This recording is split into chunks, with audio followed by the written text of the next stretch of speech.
नमस्कार, use talks में आपका स्वागत है। आपके साथ मैं हूं अभिषेक सत्यवर्तम और मेरे साथ ही मेरी सहयोगी आज प्रियंका उपल आनंद। शुक्रिया। आज बाजार में हम देख रहे हैं कि शुरुआत थोड़ी कमजोर हुई थी, लेकिन कमजोरी के बाद अच्छी रिकवरी बाजार में आ रही है और निफ्टी और सेंसेक्स बाकायदा इस वक्त जाकर हर निशान में ट्रेड कर रहे हैं।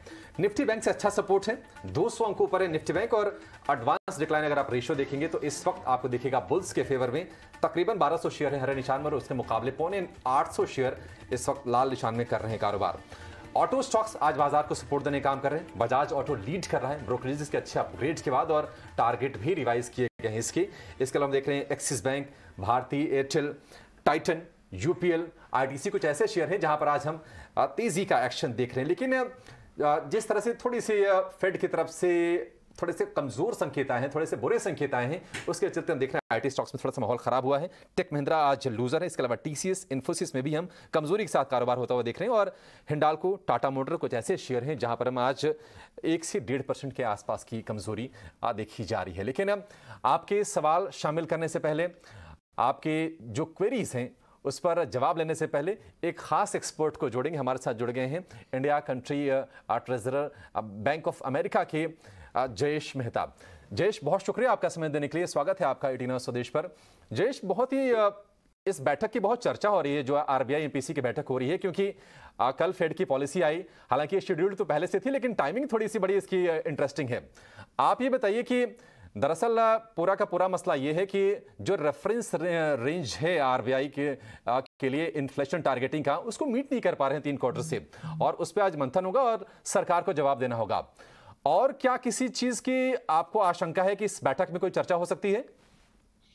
नहीं, ये बैठक में लोगों को पहले लगा कि सिंस फेड का भी क्रूशियल डिसीजन था, तो शायद लोगों को पहले लग रहा था, बट आरबीआई ने बहुत क्लैरिटी से बता दिया। कल भी गवर्नर का स्पीच था, उन्होंने भी क्लैरिटी से बता दिया। तो ये जो मीटिंग जो बुलाई गई है वो खाली रिप्लाई बनाने के लिए, जो उनको रिप्लाई करनी है as a team to government, MPC as a committee to government, so ये रिप्लाई के लिए। तो यहाँ पे रेट का डिस्कशन, ऐसा कोई अर्जेंसी नहीं है कि आपको इन बिटवीन द पॉलिसी अभी कुछ करने की जरूरत है। सो बेसिकली ये मीटिंग जो है खाली क्या रिप्लाई भेजेंगे, सबका क्या व्यू है रिप्लाई पे, वो डिस्कस करके फाइनली एक कंसोलिडेटेड रिप्लाई पार्लियामेंट को भेजेंगे।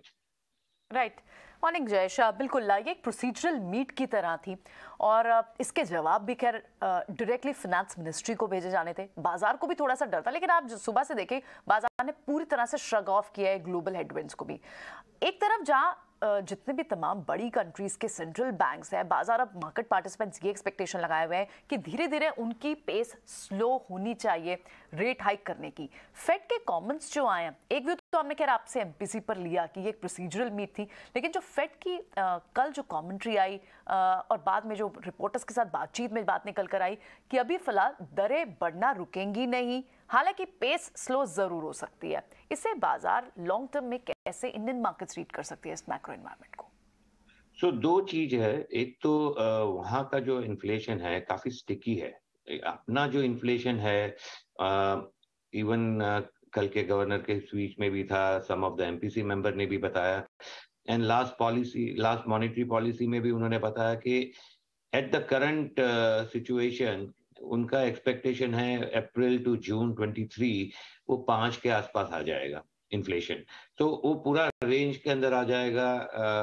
At least there is a vision कि अभी तक जो एक्शन लिया है वो विजन के हिसाब से, अनलेस कुछ हो जाता है वर्ल्ड में तो बात अलग है, बट वो विजन के हिसाब से और कुछ नया नहीं हुआ और कुछ नया नेगेटिव नहीं हुआ, तो हम लोग तो 5 की तरफ जा रहे हैं। तो वो हिसाब से हमको इतनी जरूरी नहीं है रेट हाइक करने की, बल्कि डेवलप नेशंस में पर्टिकुलरली उनके जो इन्फ्लेशन है काफी स्टिकी आ रहे हैं एंड वो 8 से हिल नहीं रहे। मतलब और ऐसा कोई विजन नहीं दिख रहा है कि जल्दी से वो इन्फ्लेशन नीचे आ जाएगा, एंड उसके लिए मॉनेटरी एक्शन रिक्वायर्ड है। ऑफ कोर्स हम बोलते हैं थोड़ा सा रिसेशन भी करना जरूरी है to slow down the heated economy, but वो तो रोज का अलग अलग सबका व्यू होता है। But as of right now वो इन्फ्लेशन जल्दी से नीचे आते दिख नहीं रहा है, तो उनके हिसाब से उनको चालू रखना पड़ेगा। अपने यहाँ पे अलग सिचुएशन है, कि basically overall forecast is lower, और फोरकास्ट तो हमारा जो था वो $105 पे किया हुआ था, वो भी लोअर था। तो वो हिसाब से ऐसा कुछ जल्दी से दिख नहीं रहा है, बट अभी और एक महीना है मॉनेटरी पॉलिसी को, उसमें अगर कुछ ग्लोबली हेडविंड्स आ जाती है तो प्रॉब्लम रह सकता है, और उनको रेट एक्शन लेना भी पड़ सकता है, बट वो लास्ट 3-4 दिन में डिसाइड करेंगे जो ग्लोबली क्या हो रहा है। जयेश जी, जैसे कि जानकारी आ रही है कि 12 नवंबर तक एमपीसी को अपना जवाब सरकार को सौंपना है, बताना है, लेकिन 7.4% पर इन्फ्लेशन है सितंबर में, 5 महीने के हाइज पर हैं, और सरकार की तरफ से जो प्रिस्क्राइब जो रेंज है 2 से 6% की, उसके लगातार ऊपर बना हुआ है। क्या आपको ऐसे कोई संकेत दिख रहे हैं कि इन्फ्लेशन थोड़ा सा कूल ऑफ होगा? दूसरी चीज यह है कि जो जवाब देगी एमपीसी सरकार को, उस जवाब में होगा क्या, और कहीं ना कहीं टाइमलाइन भी बताना होता है। तो क्या इस स्थिति में आरबीआई है, एमपीसी है, कोई टाइमलाइन दे पाने की? वो तो फिलहाल दिख ही रहा है। आप अगर लास्ट एमपीसी के मिनट्स पढ़िए और अगर आप उनके फोरकास्ट पढ़िए तो ठीक है, 740 वाज एक्सपेक्टेड, थोड़ा पीकिशी है वो, आगे जाते अपना इन्फ्लेशन धीरे धीरे नीचे आ रहा है, और अप्रैल से जून 23 में तो 5% आ रहा है। तो वो फोरकास्ट उनका उन्होंने वापस से भी रिपीट किया हुआ है, $105 क्रूड पे भी रिपीट किया हुआ है। तो अनलेस फोरकास्ट चेंज होता है, मेरे हिसाब से कोई ज्यादा दिक्कत होनी नहीं चाहिए। फोरकास्ट चेंज हो सकता है अगर ग्लोबली कुछ फूड प्राइसेस में गड़बड़ हो गई, ग्लोबली क्रूड प्राइसेस सडनली वापस ऊपर चले गए, तो वो प्रॉब्लम हो सकता है, but otherwise as of today जो मार्केट है, एज ऑफ टुडे जो ग्लोबल प्राइसेस है कमोडिटीज की, फूड की, क्रूड की, तो वो सब हिसाब से उनके जो टारगेट का 5% अप्रैल टू जून का जो टारगेट है वो दिख रहा है। मतलब आरबीआई का भी नहीं, प्रोफेशनल फोरकास्टर का भी वही टारगेट है। तो वो हिसाब से अपने यहाँ पे तो इन्फ्लेशन नीचे आते दिख रहा है, थोड़ा सा बेस इफेक्ट भी रहेगा, बट इन्फ्लेशन नीचे आते दिख रहा है। वो चिंता इतनी नहीं है। As far as reply is concerned, naturally we will come to know बाद में जब भी पब्लिक होगा, बट ब्रॉडली अगर आप पॉलिसी देखिए, कल यस्टरडे गवर्नर स्पीच सुनिए, तो मोर और लेस तो it is not local factor, it was the global factor.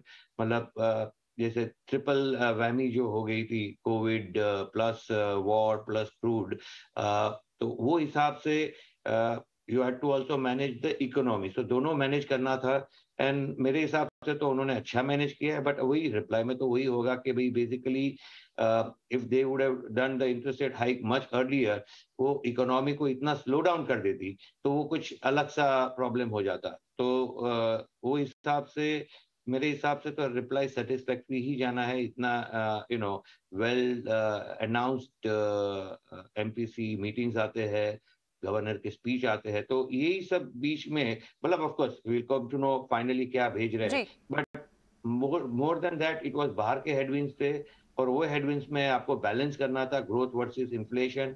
तो थोड़ा इन्फ्लेशन, मतलब वर्ल्ड में सब जगह पे इन्फ्लेशन है, तो वो हिसाब से हमारे इन्फ्लेशन इतना खराब तो नहीं हुआ है। Right, absolutely. तो इन्फ्लेशन को टेम करना था और ग्रोथ बरकरार रखनी थी, जो आपको दिख भी रही है, जो एफर्ट्स थे गवर्नर आरबीआई के। बिल्कुल, बहुत बहुत शुक्रिया जयेश जी आज समय देने के लिए और सारा व्यू हमसे शेयर करने के लिए। चलिए अब शो में आपके सवालों को शामिल करते हैं, आपकी क्वेरीज, क्योंकि ये शो व्यूअर्स के लिए है और इसमें आप अपना सवाल हमसे पूछ सकते हैं। सवाल भेजने का तरीका बेहद आसान है। आप हमें या तो व्हाट्सएप करें, व्हाट्सएप पे अपना सवाल भेजें, नंबर आपके सामने टीवी स्क्रीन पर है।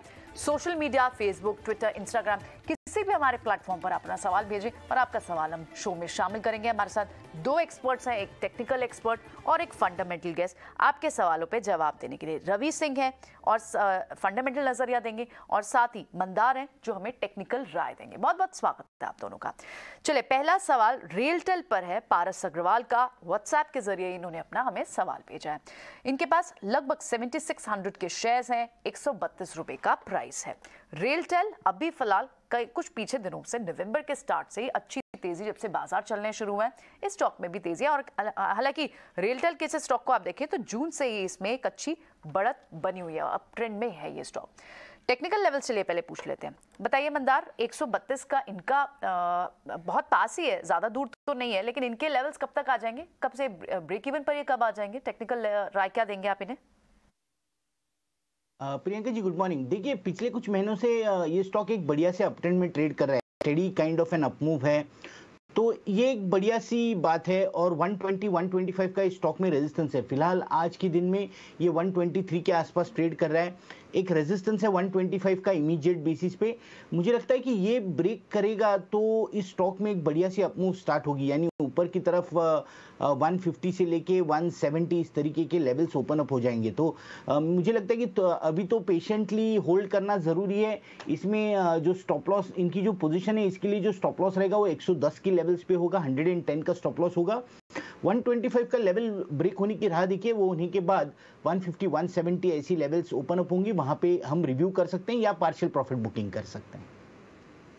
ठीक है, रेल शीट को लेकर ये व्यू। लेकिन मुंबई से अब विनय का सवाल है। इनके पास है जाइडस लाइफ साइंसेज की 540 शेयर 441 रुपए के भाव पर। भाव है बिल्कुल इनके खरीद भाव के आसपास। हमने देखा था कि जून के निचले स्तर से शेयर ने एक अच्छी रिकवरी दिखाई है, और सिर्फ जाइडस नहीं बल्कि पूरी के पूरी फार्मा स्पेस में हमने रिकवरी देखी है। रवि, आपको क्या लगता है कि अगर इस स्पेस में बने रहना है, जाइडस इनके भाव के पास आ भी गया है, अभी थोड़ा और समय देना चाहिए या फिर जो और बड़े दिग्गज कंपनी हैं सन फार्मा जैसे, वहां पर शिफ्ट कर लें? देखिए जो अभी का मोमेंटम है अभिषेक जी, ये तो यही दिखा रहा है कि अभी फिलहाल तो इसमें बने रहना चाहिए, क्योंकि ये स्टॉक अभी ओवरऑल फार्मा सेक्टर में थोड़ा सा पॉजिटिविटी बनी रहेगी, क्योंकि थोड़ा सा यहाँ पर निफ्टी के साथ निगेटिव कोरिलेशन होता है, और जब भी निफ्टी जो है वो थोड़ा सा टॉप आउट होती है या फिर ऐसा रिस्क खड़ा होता है, तो वहां पर फार्मा सेक्टर चलना शुरू होता है। जाइडस के फंडामेंटल भी यहाँ पर काफी स्ट्रांग है, और रेट टू रेट के हिसाब से अगर कंपेरिजन करते हैं तो मुझे लगता है कि वापस से 480 तक के लेवल लॉन्ग टर्म पे देखने को मिल सकते हैं। तो मुझे लगता है अभिषेक जी अभी इनको कंटिन्यू रखना चाहिए, घबराने की बात नहीं है। सन फार्मा में ऑलरेडी काफी रैली हो चुकी है, थोड़ी प्रॉफिट बुकिंग के चांसेस है। ओवरऑल इस समय जाइडस यहाँ पर ज्यादा अच्छा दिखाई दे रहा है। जाइडस आपको अच्छा लग रहा है, फंडामेंटल राय, आप बने रहे हैं स्टॉक पर। हमारे साथ नारायण है राजस्थान से फोन लाइन पर। नारायण जी स्वागत है आपका, पूछिए अपना सवाल। जी नमस्कार जी, मेरे पास एनएचपीसी के शेयर है जी। क्या भाव है आपके पास शेयर्स का? 36 रुपए में। वो आईपीओ के टाइम लगे हुए थे मैडम। ओके, आईपीओ के टाइम से आपने एनएचपीसी 520 के करीब आपके पास शेयर है, लेकिन एनएचपीसी जैसे स्टॉक्स आईपीओ के समय से रखने के बाद भी कोई बड़ी क्या कुछ भी वेल्थ क्रिएट नहीं हुई। एक्चुअली ये सवाल हम रवि से ही लेते हैं। रवि, आप क्या राय देंगे इन्हें? क्या किसी और स्टॉक में मूव करने की सलाह होगी? देखिए प्रियंका जी, जनरली जो एनएचपीसी है लोग इसलिए भी ज्यादा परचेज करके रखते हैं क्योंकि थोड़ा सा कॉन्फिडेंस पावर जनरेशन में रहता है, प्लस डिविडेंड यील्ड आपको अच्छा मिलता है। तो मुझे लगता है कि कुछ अगर पोर्टफोलियो में बहुत से शेयर है तो उस पर एनएचपीसी को जरूर शामिल किया जा सकता है, लेकिन अगर इनको मार्केट में अग्रेसिव रिटर्न्स चाहिए तो बिल्कुल यहाँ पर जो है वो स्विच करना चाहिए। अदरवाइज अगर डिविडेंड की यील्ड लेना चाहते हैं और मार्केट में धीरे धीरे ग्रोथ देखना चाहते हैं तो इस हिसाब से इस स्टॉक को रखा जा सकता है, क्योंकि लॉन्ग टर्म पे ये स्टॉक बहुत स्लो मूव करता है, लेकिन एटलीस्ट जो आपका 6-6.5% जो इंटरेस्ट आपका बैंक में बनता है वो धीरे धीरे ये रिटर्न निकालता रहता है। तो अगर लॉन्ग टर्म के हिसाब से देखते हैं तो 60 रुपए के आसपास तक के टारगेट देखने को मिल सकते हैं। लगभग 60 रुपए आपको आने में 1.5 साल 2 साल का समय लग सकता है। डिविडेंड यील्ड आपका 4.5-5% का यहाँ पर बना हुआ है। अगर आप अग्रेसिव में जाना चाहते हैं तो मैं कहूंगा कि आप टाटा पावर या फिर अदानी पावर की तरफ स्विच करें, जिससे कि आपको जो एक्सप्रेस सर्विस है उसका भी आपको यहाँ पर फायदा हो सके और ज्यादा आपको प्रॉफिट बन सके। ऑल राइट, ठीक है। सो ये आपकी सलाह रहेगी, आप टाटा पावर को यहाँ रेकमेंड कर रहे हैं, ठीक है।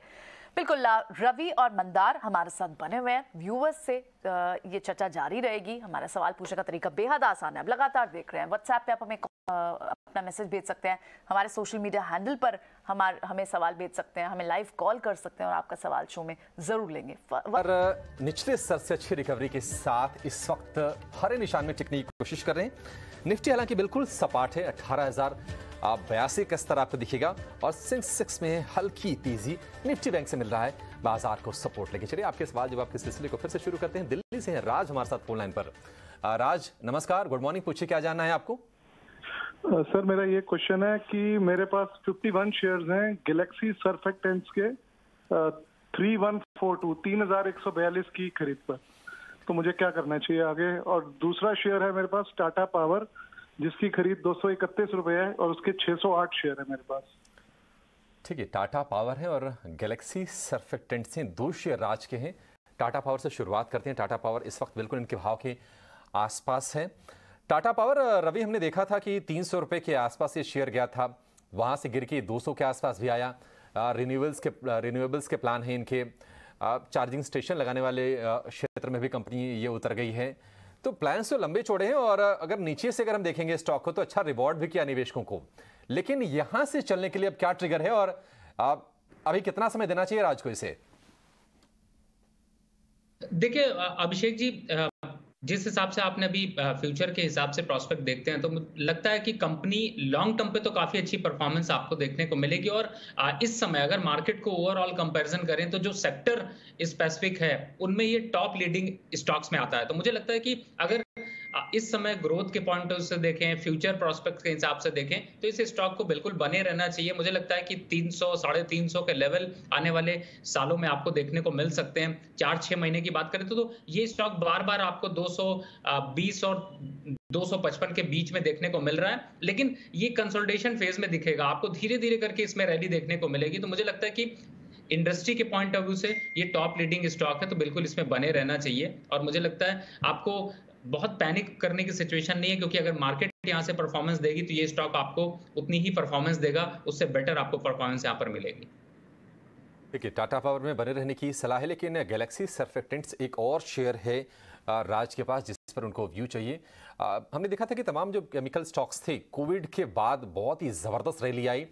पूरा का पूरा 2020 का समय, इनफैक्ट 2021 में भी बहुत तेजी से ये शेयर ऊपर गए थे, लेकिन एक साल के दरमियान यानी कि पिछले अक्टूबर से लेकर अगर इस बार के हम नवंबर तक की बात करें तो बहुत ही वोलेटाइल रहे हैं ये शेयर।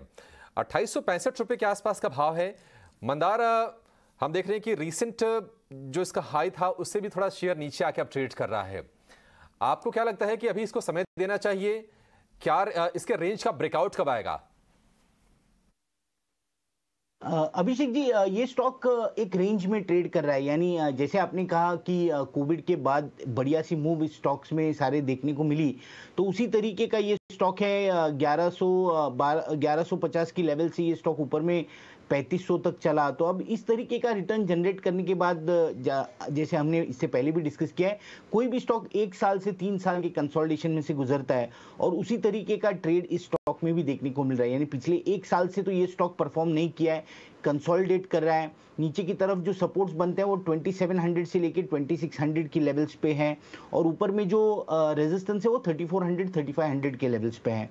तो इसी रेंज में ये ट्रेड करते रहेगा।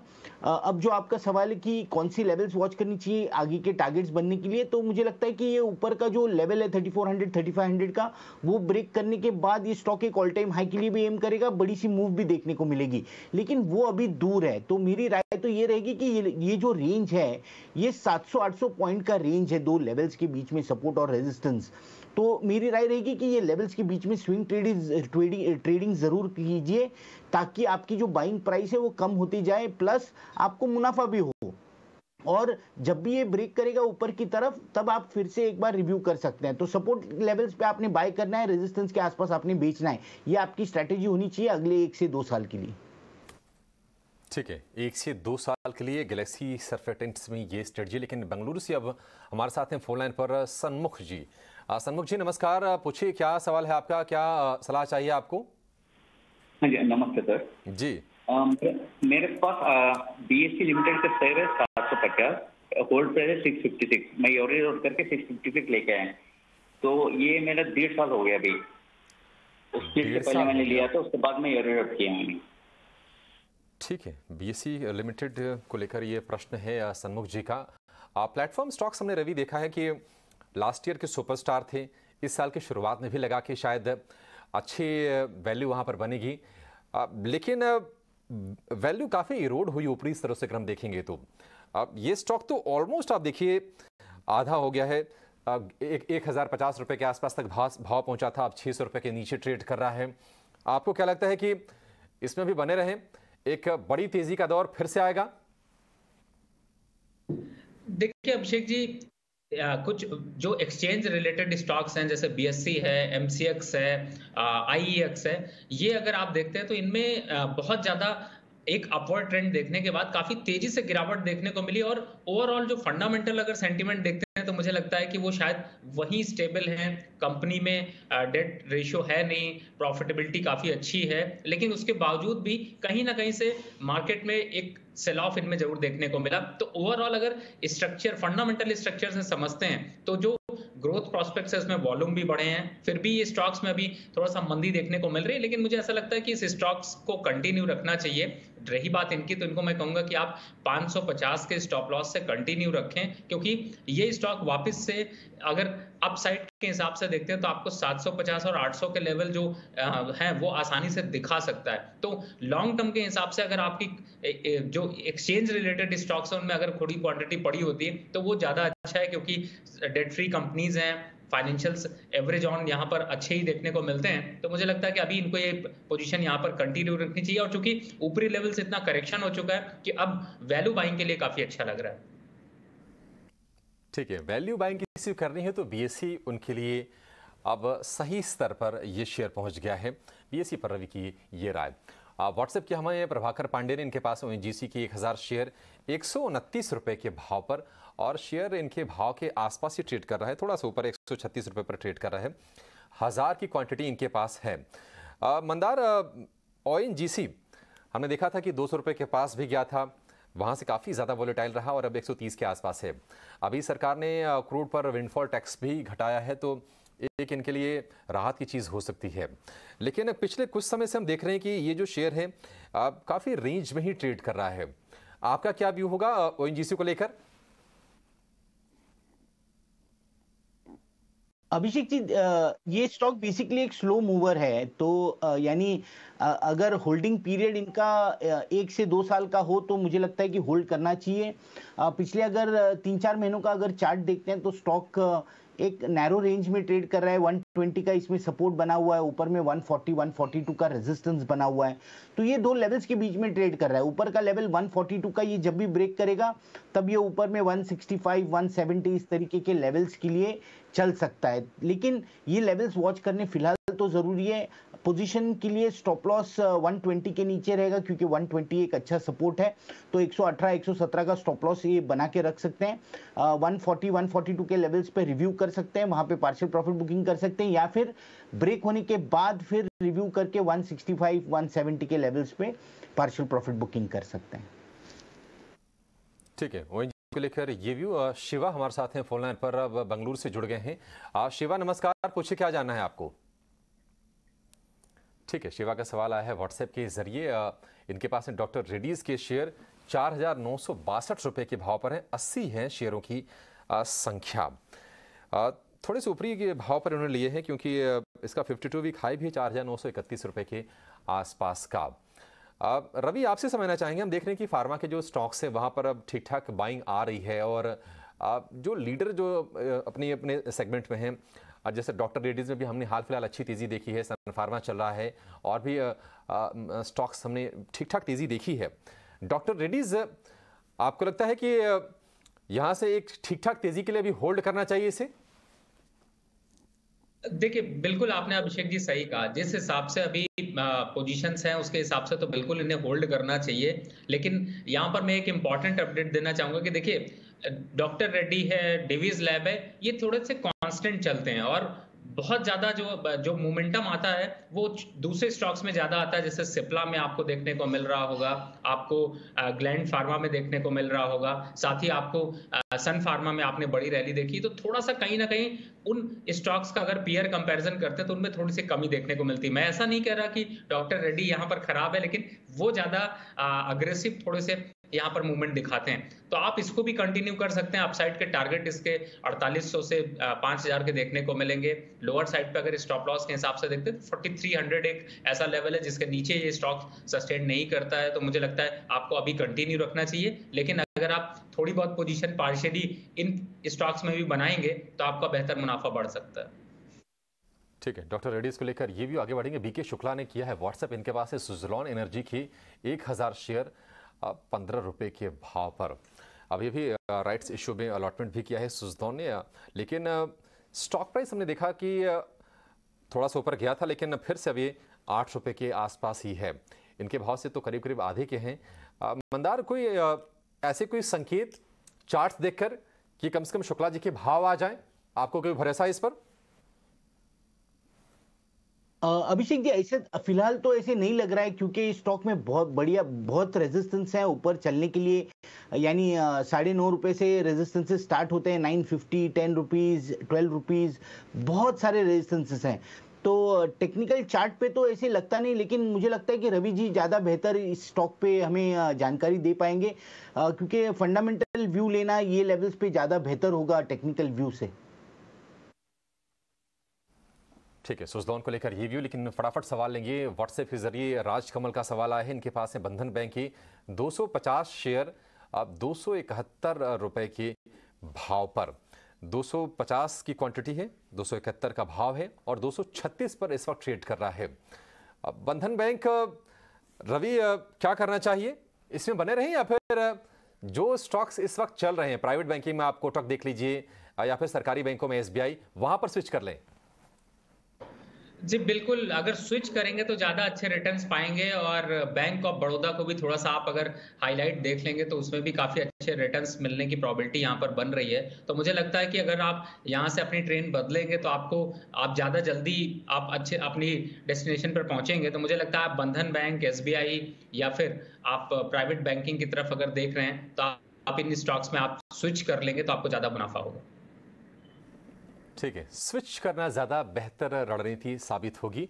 बंधन से निकल जाइए और जो विकल्प आपको रवि ने बताए उस पर आप भरोसा कर सकते हैं। आप व्हाट्सएप के जरिए सवाल आया है विनोद का, इनके पास है थॉमस कुक के 1500 शेयर 29 रुपए के भाव पर। थॉमस कुक 74 रुपए पर ट्रेड कर रहा है। कोविड के समय में जबकि सारी की सारी ट्रेवल की गतिविधियां ठप थी, उस वक्त ये शेयर नीचे था, लेकिन जैसे ही अनलॉक हुआ शेयर ने भी तेजी दिखाई और 50-60 का स्तर क्रॉस करने के बाद अभी 75 रुपए पर ट्रेड कर रहा है। थॉमस कुक, मंदार, आपको लगता है कि अभी और चलेगा, इसमें और स्टीम बाकी है? देखिए, थॉमस कुक में चल सकता है, लेकिन इसमें रेजिस्टेंसेस हैं 82, 85 और 91 इस तरीके के, कि जो बहुत ही मेजर रेजिस्टेंसेस है, और ये पिछले 1 साल से इस स्टॉक को ये लेवल्स क्रॉस कर नहीं पा रहा है। तो मुझे लगता है कि ये रेजिस्टेंसेस को हमने वॉच करना है। ये जब भी रेजिस्टेंसेस ब्रेक हो जाएंगे तब उसके बाद एक मूव इसमें बन सकती है 115, 120 के लेवल्स तक। लेकिन फिलहाल तो ऐसे नहीं लग रहा है, क्योंकि जब भी ये ऊपर जाने की कोशिश करता है, जब भी ये 80 रुपए के आसपास चले जाता है, वहां पे प्रॉफिट बुकिंग आ जाता है। तो मुझे लगता है कि वहां पे एक बहुत ही बड़ा सेलिंग जोन है कि जो इस प्राइस ने निकालना जरूरी है। जब ये निकलेगा तब इसमें मूव जरूर देखने को मिल सकती है, लेकिन फिलहाल ऐसे तो नहीं लग रहा है। इसमें अगर जो पोजीशन है उस, मैं ये कह रहा हूं कि इनके भाव तो देखिए 2.5 गुना हो गए इनके खरीद भाव से शेयर में। तो अगर ज्यादा प्रॉब्लम है, बहुत बड़े रेजिस्टेंस तक मजबूत वाले हैं, तो यहां से इनको एग्जिट करा दीजिए। कोई और शेयर बता दीजिए। अभिषेक जी, हाँ, वो तो बेहतर होगा कि अगर ये प्रॉफिट बुकिंग करते हैं ये लेवल्स पे तो वो ज्यादा बेटर होगा, क्योंकि पिछले 1 साल से तो ये लेवल्स ब्रेक नहीं कर पा रहा है। तो प्रॉफिट बुकिंग करना ज्यादा बेहतर होगा। शेयर कौन से लेना होगा फिर? देखिए, मुझे लगता है कि आगे जाते हुए बैंकिंग स्टॉक्स बहुत ही बढ़िया लग रहे हैं। तो बैंकिंग में कैनरा बैंक अच्छा है, फेडरल बैंक अच्छा है, ये दोनों स्टॉक्स देख सकते हैं। ठीक है, थॉमस कुक अच्छा चला है शेयर ये, और आपने सही भाव पर लिया भी था। आपको जितनी उम्मीद होगी शायद शेयर से वो पूरी भी हो गई होगी। बेहतर होगा कि आप यहां से अब निकल जाइए और बैंकिंग स्टॉक्स जिसकी सभी चर्चा कर रहे हैं वहां पर विकल्प आपके लिए अच्छे होंगे। फेडरल बैंक और केनरा बैंक चार्ट्स के लिहाज से यहां पर अच्छी तेजी बन सकती है। चलिए, योर स्टॉक्स में एक नैरो रेंज में 18,100 के स्तर को पकड़ के रखने की कोशिश है, लेकिन निफ्टी बैंक की तेजी थोड़ी सी बढ़ती जा रही है। अब निफ्टी बैंक है 350 अंक ऊपर, और कुछ बैंक ऐसे हैं दिग्गज, एक्सिस बैंक, SBI, इसके अलावा फाइनेंशियल में बजाज फिनसर्व, जो आज इंडेक्स को भी सपोर्ट देने का काम कहीं न कहीं पे कर रहे हैं। लेकिन कुछ सवालों को फिर से शामिल करेंगे। अजमेर से नीलकांत जी का सवाल आया है, इनके पास है टाटा स्टील के शेयर 500 शेयर है 95 रुपए के भाव पर। नतीजे कमजोर आए थे और हमने देखा था कि प्रॉफिट में, चूंकि यूरोप में गैस को लेकर क्राइसिस थी, एनर्जी के दाम बढ़ गए थे, उसका हिट आया और प्रॉफिट में 80% से ज़्यादा की गिरावट देखने को हमें मिली थी टाटा स्टील के। इसके अलावा CLSA ने इनके टारगेट घटा के 90 रुपये कर दिए थे। लेकिन आज सुस्त शुरुआत के बाद जैसे बाजार चढ़ा है वैसे टाटा स्टील का शेयर भी चढ़ा है, अच्छे खासे गेंस के साथ ट्रेड कर रहा है। बाकायदा आप देखिए 1% ऊपर है ये शेयर। रवि, टाटा स्टील 95 की खरीद है, 102 का भाव है। क्या उम्मीद है आपको कि जो बुरे दौर थे, जो चैलेंजेस थे शॉर्ट टर्म वाले, दूर हो गए और यहां से अब इनको प्रॉफिट होगा? जी बिल्कुल, आपने सही बताया यहाँ पर अभिषेक जी की थोड़ा सा इनका इम्पैक्ट इनके नंबर्स पे जरूर देखने को मिला, लेकिन स्टॉक में उतना करेक्शन भी देखने को मिला क्योंकि आप 110 115 के पास थे और वापस से 100 रुपए के पास आ चुके हैं। तो अब मुझे लगता है कि ये थोड़ा सा ऐसे लेवल से जहाँ पे कि आप, चूंकि इनकी बाइंग 95 की है, तो मुझे लगता है पोजीशन को बिल्कुल होल्ड करना चाहिए। 110 रुपए का टारगेट आपको इमीडिएट बेसिस पे यानी कि 1 से 2 महीने में देखने को मिल सकता है, और थोड़ा अगर लंबा रखते हैं तो ये वापस से 120 तक के लेवल दिखा सकता है। तो 1 साल का लक्ष्य 120 के आसपास का मोमेंटम वॉलेटिलिटी में आपको देखने को मिल सकता है। तो मुझे लगता है पोजीशन को कंटिन्यू रखना चाहिए, घबराने की कोई बात नहीं है। ठीक है, टाटा स्टील को आप होल्ड कीजिए, घबराने की कोई बात नहीं है। लेकिन एक और स्टॉक आज फोकस में है, वो है कैंपस एक्टिव का। थोड़ा सा आज सुस्त है, लेकिन ये शेयर लिस्टिंग के बाद से बहुत तूफानी रफ्तार से दौड़ा है क्योंकि बहुत ही बढ़िया बढ़िया सेगमेंट्स में ऑपरेट करती है। लेकिन आज ये शेयर फोकस में क्यों है, और अगर आपके पास है तो ये रिसर्च आपको ज़रूर सुननी चाहिए। बताने के लिए हमारे साथ जुड़ गए हमारे सहयोगी विनी वाला। विनी, बताइए क्यों फोकस में कैंपस? तो आज कैंपस एक्टिव वेयर फोकस में है क्योंकि मेनली आज उसका लास्ट डे है for lock in period of pre IPO investors. ये प्री IPO इन्वेस्टर्स का जो लॉक इन पीरियड होता है वो है 6 मंथ्स का लॉक इन पीरियड होता है अलॉटमेंट डेट से। तो अलॉटमेंट हुई थी 4 मई 2022 को, तो उसके बाद 6 मंथ्स कल कंप्लीट हो गए, तो ये लॉक इन पीरियड एंड होगा। अभी कितने शेयर्स के लिए लॉक इन पीरियड एंड हो रहा है? अराउंड 19.4 करोड़ शेयर्स है, जो around 64% of the total share holding है। तो इसमें क्या होता है कि अगर लॉक इन पीरियड एंड होता है तो ये जो इन्वेस्टर्स है उनको अभी चांस मिल सकता है कि अगर उनको सेल करने अपने शेयर्स तो अभी वो कर सकते हैं, सेल कर सकते हैं अपने शेयर्स। तो इसकी वजह से मे बी हम लोग कुछ सेलिंग प्रेशर देख सकते हैं कैंपस एक्टिववेयर में कल जाते हुए, अगर कुछ सेलिंग हुई तो।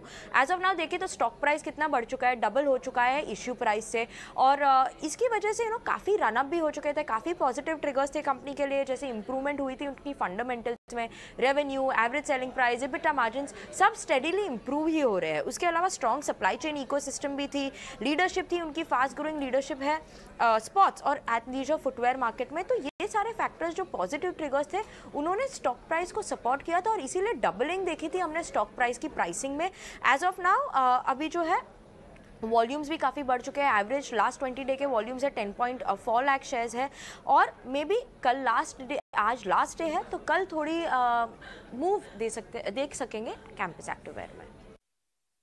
ठीक है, शुक्रिया विनी। तो कैंपस के लॉक इन का आज है आखिरी दिन, कल ये लॉक इन खुल जाएगा और एक बड़ी संख्या में लोग स्वतंत्र होंगे अपने शेयर बेचकर निकलने के लिए, जिन्होंने IPO से पहले शेयर लिए हुए थे जिन निवेशकों ने। लेकिन रवि, लॉक इन जब खुलता है तो हम देखते हैं कि अगर शेयर चल गया है तो लोग कोशिश करते हैं कि ठीक है अब तो प्रॉफिट हो गया है, मुनाफा बांध के निकल लें, और अगर शेयर बहुत पिट जाता है तो लोग इसलिए निकल लेते हैं कि अब ज़्यादा नुकसान न हो जाए। तो दोनों ही सिनेरियो में थोड़ा नुकसानदायक तो होता है।